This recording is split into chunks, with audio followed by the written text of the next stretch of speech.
नमस्कार, vision IAS के news today के इस अंक में आप सभी का स्वागत है। इस अंक में हम आपके लिए लेकर आए हैं यूपीएससी परीक्षा की दृष्टि से महत्वपूर्ण कुछ अहम खबरें। इस अंक के साथ मैं हूं दिव्या तोमर और आज का ये न्यूज टुडे का अंक शुरू करें उससे पहले हम आपको कुछ बता देना चाहते हैं। दरअसल ये बात जुड़ी हुई है पिछले अंक की मनरेगा की खबर से कि ग्रामीण विकास मंत्रालय ने मनरेगा पर एक स्पष्टीकरण जारी किया है। ये स्पष्टीकरण इसलिए जारी किया गया है कि कुछ रिपोर्टों में ये दावा किया गया था कि लगभग 39% मनरेगा कार्ड धारकों को वर्ष 2020-21 में एक दिन का काम भी नहीं मिला था। मंत्रालय ने कहा है कि चूंकि मनरेगा एक मांग आधारित योजना है, इसलिए ये मान लेना सही नहीं होगा कि सभी पंजीकृत परिवारों ने काम की मांग की थी। आइए सबसे पहले बात करते हैं इस अंक की हेडलाइंस के बारे में। प्रधानमंत्री ने 75 डिजिटल बैंकिंग यूनिट्स राष्ट्र को समर्पित की। केंद्रीय वाणिज्य और उद्योग मंत्री ने राष्ट्रीय बौद्धिक संपदा सम्मेलन 2022 को संबोधित किया। शिक्षा में क्षेत्रीय भाषाओं को बढ़ावा देने के लिए प्रयास किए जा रहे हैं। भारतीय वित्त मंत्री ने कहा, भारतीय अर्थव्यवस्था की बुनियाद मजबूत है और एक बाघ को रणथंभौर टाइगर रिजर्व से सरिस्का टाइगर रिजर्व में स्थानांतरित किया गया। वित्त मंत्री ने विश्व बैंक की वार्षिक बैठक में लर्निंग लॉसेस शोध पत्र पर चर्चा में भाग लिया। और आइए अब खबरों पर विस्तार से चर्चा करते हैं। तो इस अंक की सबसे पहली खबर है बैंकिंग से संबंधित। प्रधानमंत्री ने 75 डिजिटल बैंकिंग यूनिट्स राष्ट्र को समर्पित की हैं। इसकी घोषणा केंद्रीय बजट 2022-23 में की गई थी। ये डीबीयू डिजिटल अवसंरचना वाला एक बैंकिंग आउटलेट है। यहाँ किसी भी समय बैंकिंग उत्पाद और सेवाएं प्राप्त की जा सकती हैं। यहाँ ये सेवाएं इन दो मोड में उपलब्ध रहेंगी। पहला है स्वयं सेवा मोड और दूसरा है सहायता प्रदायगी मोड। ये सरकार, आरबीआई, भारतीय बैंक संघ और भागीदारी बैंकों की एक संयुक्त पहल है। आपको बता दें कि डिजिटल बैंकिंग यूनिट्स की दो मुख्य विशेषताएं होंगी। स्वयं सेवा क्षेत्र, जिसमें कि ग्राहक एटीएम, नकद जमा मशीन, इंटरनेट बैंकिंग आदि का उपयोग कर सकते हैं। इसके अलावा दूसरा है डिजिटल सहायता क्षेत्र। ये ग्राहकों को बचत खाता खोलने, चालू खाता खोलने आदि जैसी कई सेवाओं को शुरू करने में सहायता करेगा। इससे पहले आरबीआई ने डिजिटल बैंकिंग यूनिट्स पर दिशा निर्देश जारी किए थे। डिजिटल बैंकिंग यूनिट्स पर दिशा निर्देशों के कई प्रावधान हैं, जैसे कि डिजिटल बैंकिंग का अनुभव रखने वाले वाणिज्यिक बैंकों को डीबीयूज खोलने की अनुमति है। हालांकि क्षेत्रीय ग्रामीण बैंकों, पेमेंट बैंकों और लोकल एरिया बैंकों को इसकी अनुमति नहीं है। डिजिटल बैंकिंग यूनिट को बैंकिंग आउटलेट के रूप में माना जाएगा। प्रत्येक डिजिटल बैंकिंग यूनिट को कुछ न्यूनतम डिजिटल बैंकिंग उत्पाद और सेवाएं प्रदान करनी होंगी। डिजिटल बैंकिंग यूनिट के कई लाभ हैं। इससे 24 घंटे बैंकिंग सेवाएं उपलब्ध होंगी। इन सेवाओं में नकद जमा और निकासी भी शामिल है। जिन लोगों के पास कनेक्टिविटी या कंप्यूटिंग डिवाइस नहीं है, वो कागज रहित मोड में बैंकिंग लेन देन कर सकते हैं। इसके अलावा ये डिजिटल वित्तीय साक्षरता को बढ़ावा देगी और साथ ही डिजिटल बैंकिंग अपनाने के लिए जागरूकता भी पैदा करेगी। केंद्रीय वाणिज्य और उद्योग मंत्री ने राष्ट्रीय बौद्धिक संपदा सम्मेलन 2022 को संबोधित किया। सम्मेलन में केंद्रीय मंत्री ने देश के बौद्धिक संपदा अधिकार इकोसिस्टम के समक्ष कई चुनौतियों को रेखांकित किया है। उन्होंने वैश्विक नवाचार सूचकांक में भारत को 10 शीर्ष देशों में शामिल करने पर बल दिया। ग्लोबल इनोवेशन इंडेक्स संयुक्त राष्ट्र विश्व बौद्धिक संपदा संगठन जारी करता है। जीआईआई 2022 में भारत विश्व के 132 देशों में 40वें स्थान पर है, जबकि जीआईआई 2015 में भारत 81वें स्थान पर था। आईपीआर संबंधित कानून के तहत किसी विशेष उत्पाद के निर्माता या आविष्कारक को दिया गया अनन्य कानूनी अधिकार है। ये अधिकार उस उत्पाद या आविष्कार की संरक्षा के लिए एक निर्धारित अवधि के लिए प्रदान किया जाता है।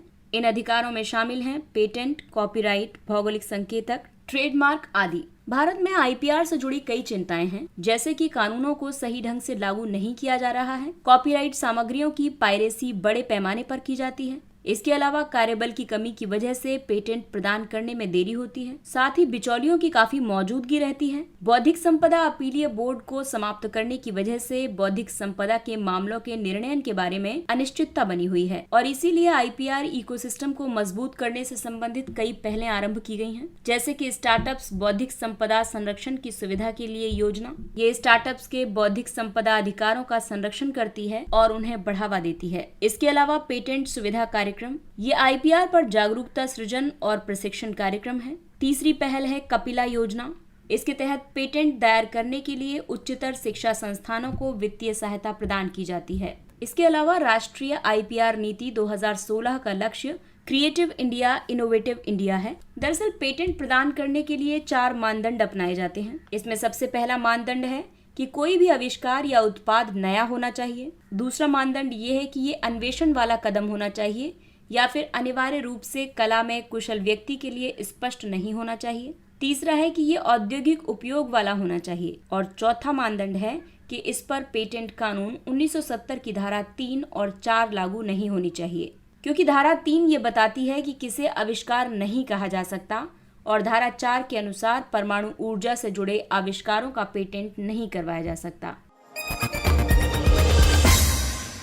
अगली खबर शिक्षा क्षेत्र से है। शिक्षा में क्षेत्रीय भाषाओं को बढ़ावा देने के लिए प्रयास किए जा रहे हैं। मध्य प्रदेश में MBBS की पुस्तक का हिंदी संस्करण प्रकाशित किया गया। इसी के साथ मध्य प्रदेश हिंदी भाषा में मेडिकल शिक्षा प्रदान करने वाला देश का पहला राज्य बन गया है। इससे पहले 10 राज्यों ने इंजीनियरिंग पाठ्यक्रमों के लिए क्षेत्रीय भाषाओं को शिक्षा के माध्यम के रूप में स्वीकार किया था। राष्ट्रीय शिक्षा नीति 2020 शिक्षा में क्षेत्रीय भाषाओं को बढ़ावा देने पर बल देती है। आपको बता दें कि क्षेत्रीय भाषाओं को बढ़ावा देने के लिए कई पहलें की गई हैं, जैसे कि अखिल भारतीय तकनीकी शिक्षा परिषद डिप्लोमा और अंडर ग्रेजुएट स्तर की 22 पुस्तकों का 9 अनुसूचित भारतीय भाषाओं में अनुवाद कर रहा है। इसके अलावा वैज्ञानिक और तकनीकी शब्दावली आयोग विश्वविद्यालय स्तर की पुस्तकों के क्षेत्रीय भाषाओं में प्रकाशन के लिए अनुदान देता है। आपको बता दें कि बहुभाषक एक सॉफ्टवेयर टूल है। ये आर्टिफिशियल इंटेलिजेंस आदि की मदद से व्याख्यानों का विभिन्न भाषाओं में रियल टाइम अनुवाद करता है। इसे IIT बॉम्बे ने विकसित किया है।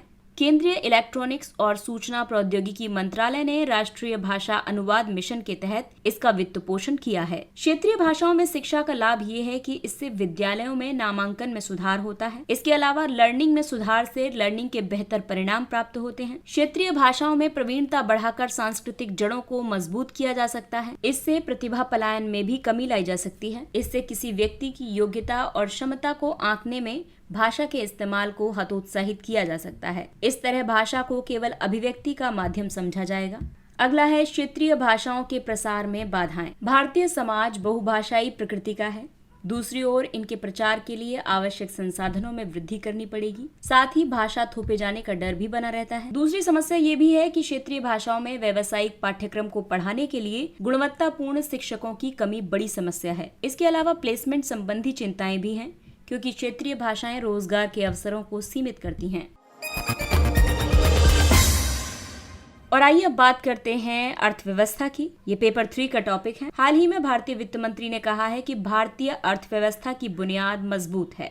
वित्त मंत्री ने कहा कि अमेरिकी डॉलर की लगातार मजबूती के सामने भारतीय रुपए ने कई अन्य उभरती अर्थव्यवस्थाओं की मुद्राओं की तुलना में काफी बेहतर प्रदर्शन किया है। उन्होंने ये भी कहा कि विश्व के अन्य देशों की तुलना में भारत में मुद्रास्फीति कम है। वर्ष 2000 के बाद से USD अपने उच्चतम स्तर पर है। ये विश्व की लगभग सभी मुद्राओं के मुकाबले मजबूत हुआ है। आपको बता दें कि 1 जनवरी 2022 को $1 का मूल्य 74 रुपए 50 पैसे था, लेकिन अब यह 82 रुपए 30 पैसे के बराबर है। US डॉलर में मजबूती का कारण ये है कि संयुक्त राज्य अमेरिका में राजकोषीय नीति के बहुत अधिक कठोर होने की वजह से ब्याज दरों में तेजी से वृद्धि हुई है। मंदी के बढ़ते जोखिम की आशंका से दूसरे देशों में पूंजी का बहिर्वाह हो रहा है। रूस यूक्रेन युद्ध के कारण बड़े पैमाने पर टर्म्स ऑफ ट्रेड आघात सहने पड़ रहे हैं। टर्म्स ऑफ ट्रेड निर्यात कीमतों के सूचकांक और आयात कीमतों के सूचकांक के बीच का अनुपात है। आपको बता दें कि भारत पर इसका बहुत नकारात्मक प्रभाव पड़ रहा है। भारत का विदेशी मुद्रा भंडार 2 वर्षों के निचले स्तर पर पहुंच गया है। इसके अलावा भारत के ऊर्जा आयात बिल में भी बढ़ोतरी हुई है। चालू खाता घाटा में बढ़ोतरी हुई है और इससे पूंजी तेजी से बाहर जाने लगी है और रेटिंग के डाउनग्रेड होने का जोखिम भी बढ़ गया है। इसके लिए भारत सरकार जो उपाय कर रही है उसके तहत निकट भविष्य में राजकोषीय अनुशासन और विदेशी मुद्रा भंडार के संरक्षण के माध्यम से अर्थव्यवस्था में लचीलेपन को बढ़ाया जाना चाहिए। इसके अलावा दीर्घकाल में निर्यात प्रतिस्पर्धात्मकता के माध्यम से ठोस बुनियाद का निर्माण किए जाने की जरूरत है। साथ ही कई देशों के साथ स्थानीय मुद्राओं में व्यापार को बढ़ावा दिया जाना चाहिए। डॉलर मजबूत इसलिए भी हुआ है क्योंकि कई देशों के लिए अमेरिकी डॉलर के मुकाबले उनकी मुद्राओं के कमजोर होने से मुद्रास्फीति को कम करने का प्रयास मुश्किल हो गया है। अगली खबर जैव विविधता और पर्यावरण संरक्षण से संबंधित है। एक बाघ को रणथंभौर टाइगर रिजर्व से सरिस्का टाइगर रिजर्व में स्थानांतरित किया गया है। इस बाघ का नाम है T113। इसके स्थान परिवर्तन का उद्देश्य सरिस्का टाइगर रिजर्व में बाघों की संख्या में वृद्धि करना है। ये कदम इसलिए उठाया गया है क्योंकि सरिस्का के अधिकांश नर और मादा बाघ वृद्ध होते जा रहे हैं। राष्ट्रीय बाघ संरक्षण प्राधिकरण से अनुमति लेने के बाद ये स्थान परिवर्तन किया गया है। NTCA वन्यजीव संरक्षण अधिनियम 1972 के तहत एक वैधानिक संस्था है। एक रिजर्व से दूसरे रिजर्व में बाघ या बाघों को भेजने को स्थान परिवर्तन या रीलोकेशन कहा जाता है। स्थान परिवर्तन कई उद्देश्यों से किए जाते हैं, जैसे कि किसी रिजर्व में बाघों की संख्या को कम करने के लिए और उस रिजर्व में बाघों की संख्या बढ़ाने के लिए जहां पर इनकी संख्या काफी कम हो गई है। वहीं पुनर्वास का मतलब है उस क्षेत्र में बाघों की आबादी को फिर से बसाना जहां पहले उनका अधिवास था, लेकिन अब वो वहां से विलुप्त हो चुके हैं। भारत का पहला बाघ पुनर्वास वर्ष 2008 में सरिस्का टाइगर रिजर्व में किया गया था। यहाँ वर्ष 2005 में बाघ विलुप्त हो गए थे। बाघ के इस तरीके से स्थानांतरित होने का काफी लाभ होगा। जिन वनों में बाघ विलुप्त हो चुके हैं वहाँ बाघों के पुनर्वास से उनकी एक व्यवहार्य और खुले क्षेत्र में विचरणशील आबादी सुनिश्चित होती है। वन्य बाघों के दीर्घकालीन अस्तित्व को इस तरह से बढ़ावा मिलता है कि वे अपनी पारिस्थितिक और विकासवादी भूमिका निभा सकने में सक्षम हो सकें।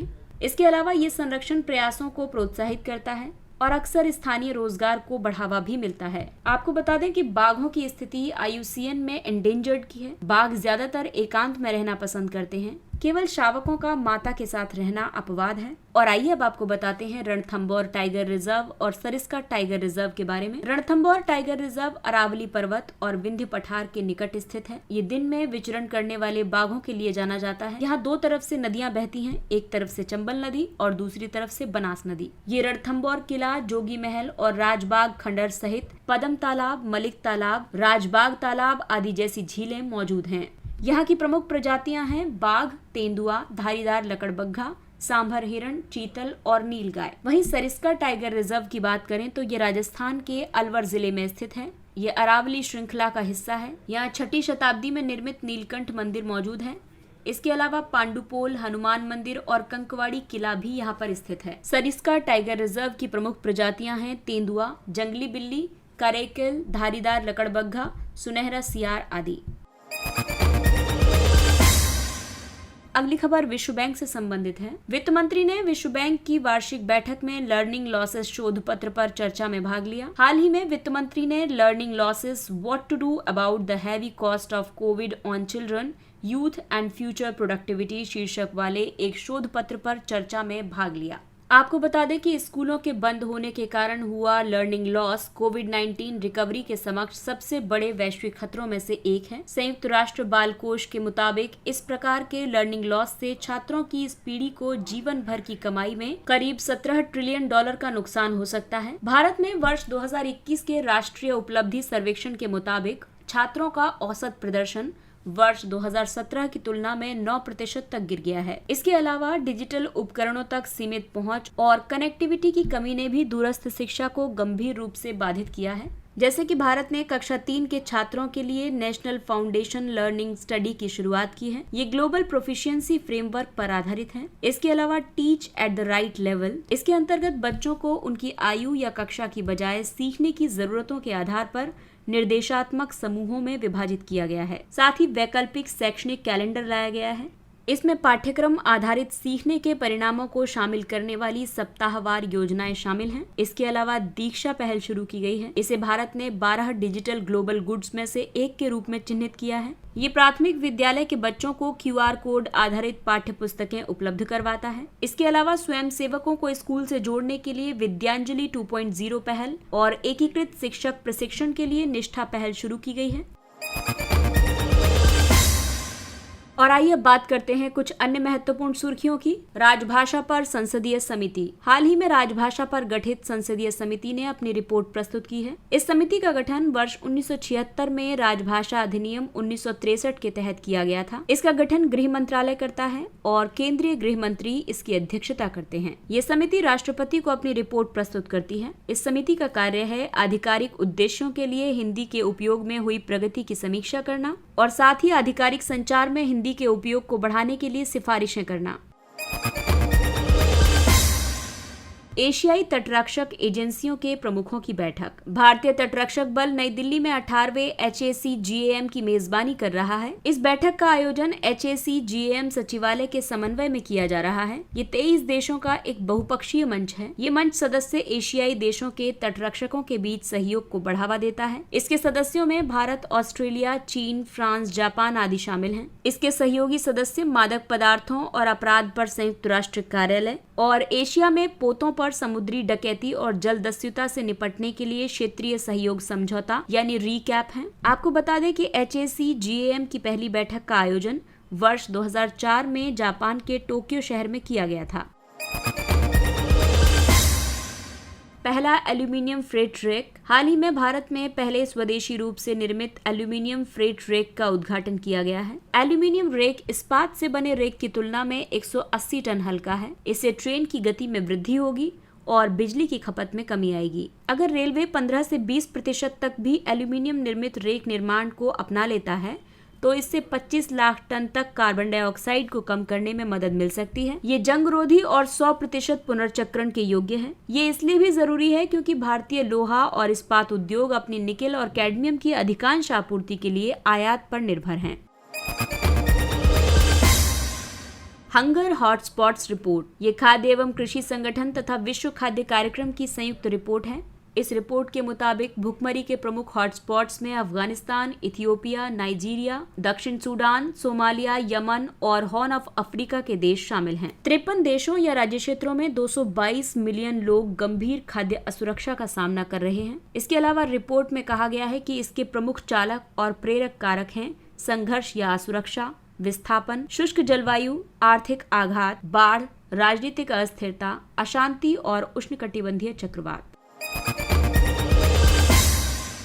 Mock meet. हाल ही में भारतीय बाजार में मॉक मीट की मांग में तीव्र वृद्धि दर्ज की गई है। मॉक मीट मांस के विकल्पों के लिए इस्तेमाल की जाने वाली एक पदावली है। ये पादप प्रोटीन से बना होता है। इसे मांस जैसी अनुभूति, बनावट और स्वाद के लिए संसाधित किया जाता है। इस मीट को बनाने में गेहूं के ग्लूटेन, सोया प्रोटीन या कटहल जैसी सब्जियों का उपयोग किया जाता है। ये प्रयोगशाला में विकसित मांस से अलग होता है, जिसे जानवरों से एकत्रित पशु कोशिकाओं का उपयोग करके बनाया जाता है। ये संवर्धित मांस होता है। ये मांस रेडी टू ईट और रेडी टू कुक विकल्पों में उपलब्ध होता है। भारतीय मॉक मीट बाजार के मूल्य के वर्ष 2026 तक 315 करोड़ रुपए तक पहुंचने का अनुमान है। वैज्ञानिक तथा औद्योगिक अनुसंधान परिषद। हाल ही में प्रधानमंत्री ने CSIR सोसाइटी की बैठक की अध्यक्षता की। इस बैठक में प्रख्यात वैज्ञानिक, उद्योगपति और विज्ञान संबंधी मंत्रालयों के वरिष्ठ अधिकारियों ने भाग लिया है। ये सोसाइटी CSIR गतिविधियों की समीक्षा करने और इसके भविष्य के कार्यक्रमों पर विचार करने के लिए वार्षिक बैठक आयोजित करती है। प्रधानमंत्री CSIR सोसाइटी के अध्यक्ष होते हैं। CSIR विज्ञान और प्रौद्योगिकी मंत्रालय के प्रशासनिक निरीक्षण के तहत गठित एक स्वायत्त निकाय है। इसकी स्थापना वर्ष 1942 में की गई थी। ये अखिल भारतीय उपस्थिति के साथ 37 राष्ट्रीय प्रयोगशालाओं और 39 आउटरीच केंद्रों का एक नेटवर्क है। प्रधानमंत्री इसके अध्यक्ष हैं।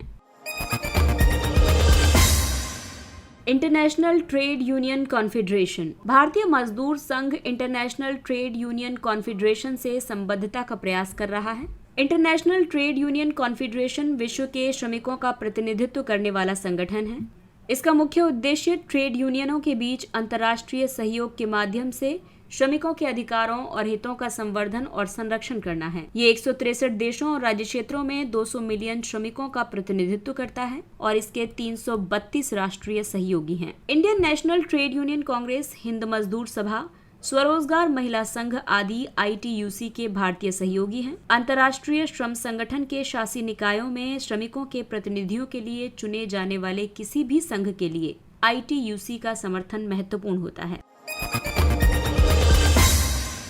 गौर यानी भारतीय बाइसन। भारत गौर यानी भारतीय बाइसन को श्रीलंका स्थानांतरित करने के प्रस्ताव पर विचार कर रहा है। श्रीलंका में 17वीं शताब्दी के अंत में गौर प्रजातियां विलुप्त हो चुकी थी। भारतीय गौर जंगल में रहने वाला एक एकांत प्रिय जीव है। ये सबसे बड़ा वन्य गो जातीय है। दुनिया में लगभग 13,000 से 30,000 बाइसन हैं। इनमें से लगभग 85% आबादी भारत में मौजूद है। ये बर्मा और थाईलैंड में भी पाया जाता है। IUCN में इसकी स्थिति वल्नरेबल है। इसे वन्यजीव संरक्षण अधिनियम 1972 की अनुसूची 1 के तहत सूचीबद्ध किया गया है। इसके साथ ही ये अंक समाप्त होता है। अगले अंक में फिर मुलाकात होगी कुछ अन्य महत्वपूर्ण खबरों के साथ। तब तक अपना ख्याल रखिए, सुरक्षित दूरी बनाए रखिए, मास्क पहनिए, हाथ और चेहरा साफ रखिए, क्योंकि कोरोना अभी पूरी तरह से समाप्त नहीं हुआ है।